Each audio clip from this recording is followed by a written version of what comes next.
ისეც და ასეც ეს არის ჰაერში გატანებული გადაყრილი ფული.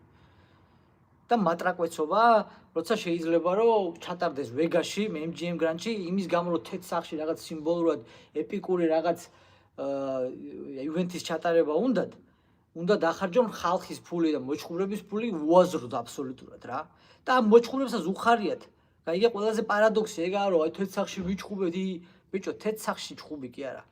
რაც გერგება ის რომ გადაგიხადონ შვილო, მაგაზე უნდა იბრძოლოთ და მაგაზე უნდა რომ ტრამვებს რო იღებენ და 40 წლისები მე დალეწილები არიან და დაზღვევა არა აქვს, ბენეფიტები არა აქვს, ფული არა აქვს, დარჩენილი არაფერი.